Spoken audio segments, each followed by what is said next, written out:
คันเว้าตามภาษาธรรมะของพุทธเจ้าเพิ่นเว้าไว้ก็คือการปฏิบัติที่ผิดอันนี้คือสายเกิดเด้สายเกิดส่วนสายดับเอิ้นว่าสัมมาปฏิปทาอันนี้สายดับสัมมาปฏิปทานี่สายดับหมายถึงหยังโยมพ่อใหญ่หมายถึงทางถูกหรือว่าการปฏิบัติชอบซึ่งทั้งสองสายมีรายละเอียดดังต่อไปนี้โยมพ่อโยมแม่1ก่อสายเกิดเอาสายเกิดก่อนสายเกิดข้อที่1นี่สายเกิดฟังให้ดีเด้อใครที่บ่ได้เข้ามาฟังเด้อหรือไปฟังทีหลังก็ได้โยมก่อนบ่ว่างเนาะ1เพราะวิชาเป็นปัจจัยสังขารจึงมีเพราะสังขารเป็นปัจจัยวิญญาณจึงมีเพราะวิญญาณเป็นปัจจัยนามรูปจึงมีเพราะนามรูปเป็นปัจจัยอายตนะ6จึงมีเพราะอายตนะ6เป็นปัจจัยผัสสะจึงค่อยมีเพราะผัสสะเป็นปัจจัยเวทนาจึงมีเพราะเวทนาเป็นปัจจัยตัณหาจึงมีเพราะตัณหาเป็นปัจจัยอุปาทานจึงมีเดี๋ยวสิอธิบายทีหลังให้ฟังแต่ละข้อว่าอธิบายแบบใดอธิบายข้อใดอุปาทานคือหยัง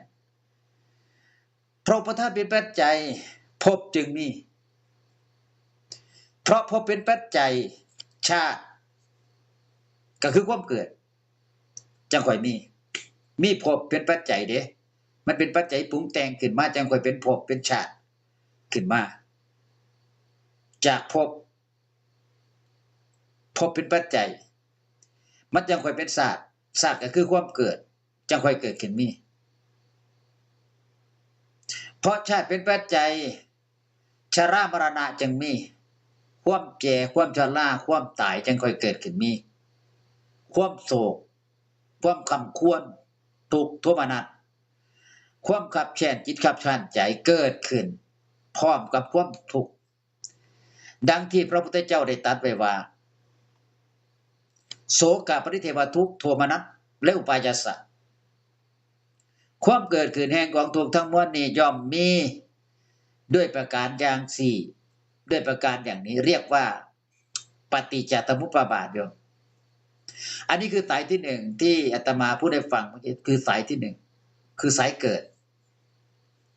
สายที่1คือสายเกิดจำไว้อย่างเดียวว่าสายที่1คือสายเกิดนะครับ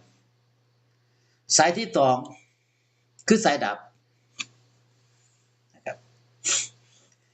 สายที่2คือสายดับแล้วที่ได้อธิบายฟังว่า1เพราะวิชาต่ำรอกออกไปโดยไม่เหลือสังขารจึงดับเนี่ยไอ้สายดับเด้ว่าหันสายเกิด2เพราะสังขารดับวิญญาณจึงดับเพราะวิญญาณดับนามรูปจึงดับเพราะนามรูปดับนามรูปจึงดับเพราะวิญญาณดับนามรูปจึงดับเพราะนามรูปดับอายตนะ6อย่างจึงค่อยดับเพราะอายตนะ6ดับผัสสะจึงดับเพราะผัสสะดับเวทนาจึงดับเพราะเวทนาดับตัณหาจึงดับเวทนากับตัณหามันมานำกันเด้ความทุกขเวทนาความอยากมันมานำกันถ้าเวทนาดับมันก็ดับถ้าอุปาทานดับภพก็ดับคันภพดับชาติก็ดับคันชาติดับความแก่ความชราความมรณะมันก็จึงดับความโศกความคำควรลำพันธ์ทุกข์โทมนัสความขับแค้นใจมันจึงค่อยดับความทุกข์ทั้งหลายทั้งมวลทั้งเบิดมันก็ดับลงนี่เห็นบ่มันเป็นจังซั่นเด้เนาะเดี๋ยวสิอธิบายให้ฟังไปเรื่อยเพราะว่าคนที่โยมบ่เข้าใจก็มีผู้ปฏิบัติเด้ธรรมตัวนี้เป็นธรรมของผู้ปฏิบัติก็เลยมาเว้าสู่ฟังปฏิจจสมุปบาทนี่เป็นหัวข้อ